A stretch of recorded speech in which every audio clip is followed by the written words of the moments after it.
Yeah, guys, I wanted to say good morning once again. My name is Lantla. Welcome to my YouTube channel where we talk about the issues that are happening in the country. So, guys, I have another video, and this question says that my question is that how does the government work in the country? When it comes to having proper infrastructure like roads, roads, proper healthcare system, proper schools, like many more, guys. Yeah, like things to be like this thing of crime, how to this thing like the fact that uplifting, like creating millions and millions of jobs in the country for the citizens. Even though those who went to school to obtain their diplomas, to obtain their degrees. Remember, I've covered the other videos of youth unemployment. Please, guys, if you get time, you can go and watch, you know, these issues that they were, they were discussing about. This lady of Citizens Concern, she was there also on SCBC, yeah, Katlego and others. So, yeah, they were discussing, it was these important issues of how things should work in the country. All of these things, maybe like politicians have, the citizens also should be having all those things. Proper housing, guys, proper infrastructure, the environment. The government must create a conducive environment so that businesses can thrive and many people in the country can be employed, you know, so that people can be feeding their own families, work hard. Not this thing of depending, not like the government works in a way that is incompetent, is corrupt, doesn't listen to the people of this country. You can see the infrastructure, how bad it is. You can look at our cities, how messed up they are. Look at our borders are open and many things. This is not how the government should be working in the country. This is not how the government should work in South Africa. Do you think investors will come and invest in the country like this, guys, when there's chaos, like many things going on, you know? So that's my opinion. That's what I'm thinking about. The fact that people are depending on social grants instead of this government creating jobs for people, for millions and millions of citizens, even those who are depending on social grant to go. Imagine maybe you'll be like waking up in the morning, going to work and coming back, and this is how. But this is not the case. Do you think this government it works for the citizens of this country here in South Africa? It doesn't work. You can look, maybe you can go to the townships, you can look how people are living on the ground. You see? Just go to the townships, guys. You see how people are living. People are roaming around the streets. They're doing nothing. They're not working. Yeah, so let's play this video. This video, then yeah, this video is showing on how the government should work. Yeah, just go to YouTube.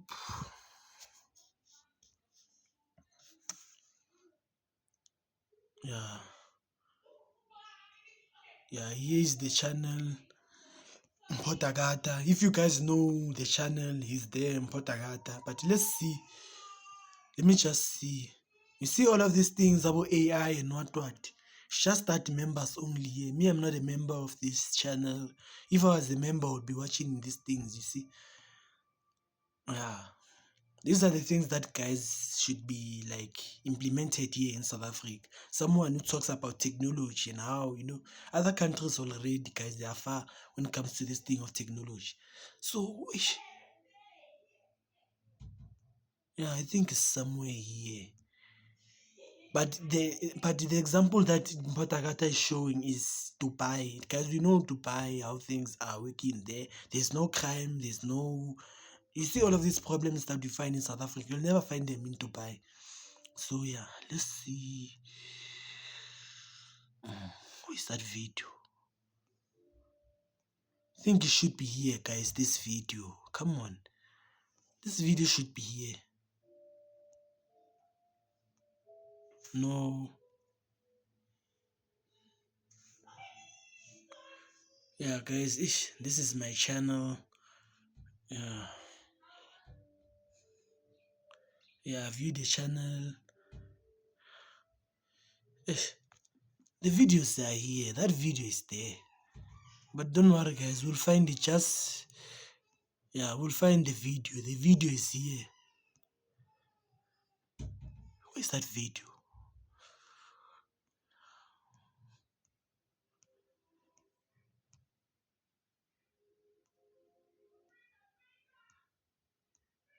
I am the vision. Yes, this one.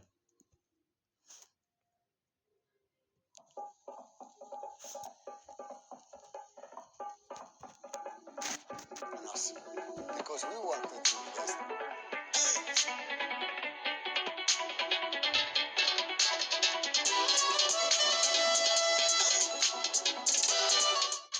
Dubai's remarkable transformation from a modest fishing village to a global financial powerhouse and luxury haven is intricately tied to the visionary leadership of Sheikh Mohammed bin Rashid Al Maktoum, the ruler of Dubai. While the opulent lifestyle of the Al Maktoum family is well known, their journey to power and wealth remains a captivating tale. From billion-dollar palaces to extravagant airline and awe-inspiring yachts, we will delve into the luxurious world of the richest family in Dubai and discover how they've redefined the concept of luxury. The rise of Dubai's Al Maktoum family. A few centuries ago, long before yachts, private jets, and luxury cars became everyday symbols of wealth, the Al Maktoum family established their roots near a tranquil fishing village on the Persian Gulf's shores. Fast forward to today, and the Al Maktoum family has emerged as a global powerhouse, not just within the United Arab Emirates, but on the world stage. Their transformative efforts have elevated that sleepy coastal town into the bustling social epicenter we now know as Dubai, offering an enticing blend of pleasures and business opportunities right in the heart of the desert. You know, a lot of times people are very afraid of actually describing how the government works. And I think it's high time that we understand how governments actually work. You actually need a brilliant salesman as the person leading you in government. If you look at how any government works, and I think, let me use Dubai so that it makes sense to you. What Dubai did is they sold the world a dream. And everybody, I'm almost tempted to say we all bought into it, but let me say a lot of people bought into it. If you look at Dubai, the weather in Dubai does not make sense. It's unbearable. It's terrible. It's not weather that anybody would want to live in. If you look at the soil, it's desert. That soil is not conducive for building or construction. If you look at the people, they're all Muslim. They wear the robes, they're conservatives, they don't drink alcohol, they don't like partying. But if you look at what they sold to the world, you realize that what you really need for government to be effective is somebody to sell your country properly. Dubai has evolved into the globally renowned superpower it is today. Sheikh Mohammed has been instrumental in spearheading investments in international events, infrastructure, educational institutions, and charitable causes, thereby attracting a surge of professionals and immigrants to Dubai. If you look at Dubai at the moment, there's no hotel chain in the world that is not building or has built a hotel in Dubai, even though the soil is not conducive to actually build on. If you look at alcohol brands, every alcohol brand is selling in Dubai. Although the people of Dubai, the Muslims, even the Sheikh, they don't drink alcohol. If you look at entertainment, all DJs, all entertainers want to be in Dubai, even though the Muslim people themselves are not quite into entertainment. I mean, look at Amapiano artists. They're all in Dubai, although you'll never really find the Sheikh or anybody there dancing to Amapiano music. But because when they pitched it to the world, they pitched what the world needed to understand and buy into. They had a sales team that went around the world finding out, why do people go to New York City? What makes New York City New York City? What are people around the world interested in? What are they willing to spend their money on? And that team went and pitched to everybody in the world. And everything that they said, they came back and they implemented. Now you look at South Africa. You look at the people that we actually put in government. You look at that person who does not have any education. All they know is to scream. All they know is to raise a crowd. You put that person in America and you say, sell South Africa. Nobody's going to buy it. You put that person in Europe and say, sell South Africa. You put that person anywhere in the world and say sell. And what people forget is that it's investors that want to invest in your country. When an investor wants to invest in your country, he already has advisory teams that have given him the best information there is about whatever topic you're talking about. So you can't get there and just say, Chief, things are moving in Africa. Chief, put money in Africa. You can't get there and say that. You need to get there and pitch to him to say, if you had to invest your money in our country for the next 5 years, this is our plan. This is what we're going to do. This is how you're actually going to see a return. And as you do that, that person moves everything that they've got into that area. Now, maybe you might be thinking, okay, why is it that we must please outsiders to try and invest in the country? Good question. Because a lot of people like to think that Dubai didn't do that. And the truth of the matter is that's exactly what Dubai did. Dubai got to understand what is it that makes a person live in the city or the country that they live in. And they planned it so well that they got everybody from those countries to work hard to try and come into Dubai. I'll give you an example. Dubai studied every single continent and said, how do we make sure that the people that are working hard in those continents, the people that are planning their lives, their future, their children, how do we make sure that in their plans, the top of mind is, I am planning for Dubai? So what they essentially do is they train all successful people to come to Dubai. How do they do that? They begin to think, if someone is successful, what type of school do they want their child to go to? Let's build the best schools in Dubai. If someone is successful, what type of network would they want to surround themselves with? Why don't we build cities around that network? So if you go to Dubai, you'll find something called Media City, where this is just a city where all media companies are there. So when you go to gym, the person you're training next to is in media. So when you're discussing, they're not saying to you, oh, I'm a lawyer. No, they're saying, look, I'm in media. This is what I'm doing. Oh, let's collaborate. Collaborations happen much simpler. Recently now, 2 months ago, they started building a new city called Influencer City. And that city is just based on influencers, where they're going to go all around the world and say, are you an influencer with followers? What is it that works for you as an influencer? And maybe the influencer might say, hey, I need a studio, I need this. I'm not quite sure what the answers would give, but they would come back and they would build that city for influencers. So every influencer who's successful all around the world, their dream is to move to Influencer City. When they ask, oh, where did this influencer live? They told, oh, they live in Influencer City in Dubai. Well, wait, why am I not there as well? Let me also go there.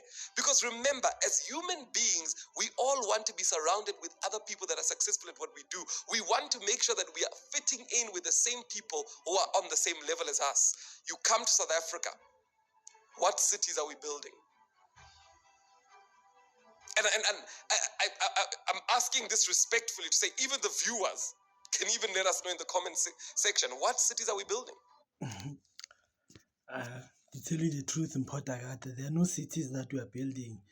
You can look at our cities, how messed up they are. Look at Gauteng in Johannesburg, how our cities are. There's nothing that actually in South Africa, maybe we say that like we are building, things, maybe the economy is growing, roads are proper, traffic lights are working, like many things in South Africa, they are working. So there's absolutely nothing that you can say that in South Africa it's working, or maybe these politicians, the government maybe is doing something, like many things in South Africa are working, but instead nothing is working in South Africa. Our municipalities are a mess, and so on and so on. What's the plan to ensure that we're getting the right people here?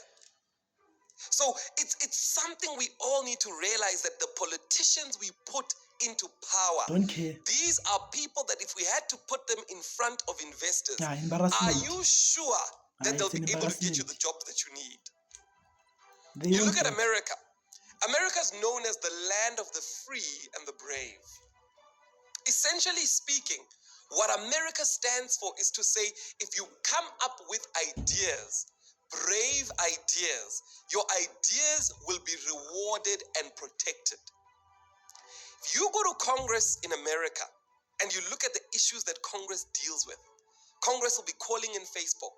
Congress will be calling in all these companies to ensure that protection rights, infringement rights, AI rights are protected.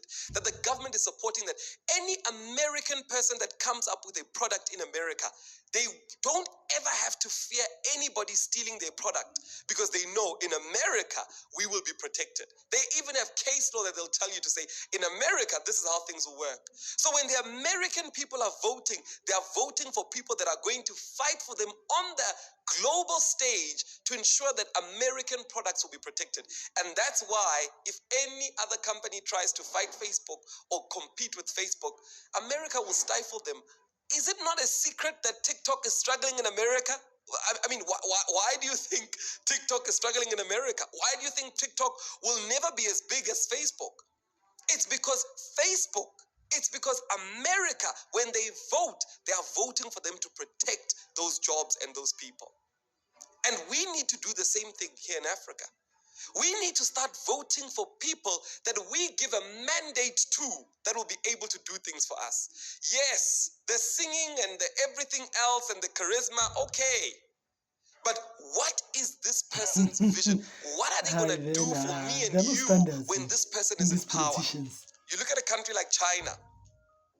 In China, they literally started to disseminate information to the lowest level, where everybody in China understands what should be happening in that country. The issues that we've got in our country is that information that is disseminated to the lowest level tends to be the wrong information because politicians lie and they are not checked about the lie. I'll give you a classic example. The ANC has told many people that if they removed from power, people will stop getting grants, or they rather stop getting the payments that they get every month, whether it is the grant for child or whether it's the grant for pensioners grant. That lie has gone on for so long that the people in the public will never ever get to believe anything else because that's the lie that's there. And that's why it's important that we that are coming out, the next generation, we stop the lie by registering to vote and also by explaining to those that are believing the lie to say, that's not true. That's not how things work. And that's why individuals like myself have had to get into politics and say, the first thing we need to deal with in this political sphere is telling the truth. That's the first thing we must deal with. Every South African must get to understand how countries work, how politics works. And once we've gotten that understanding, we can then move forward to building.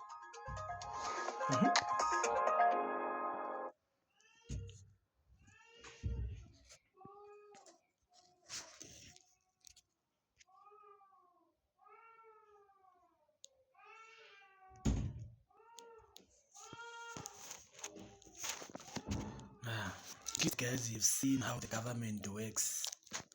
Not this type of government that we have in the country. Because it's bad. The situation here in South Africa, every day, so many problems that we face in the country. We have seen the examples, great examples with guys. This is how things should work,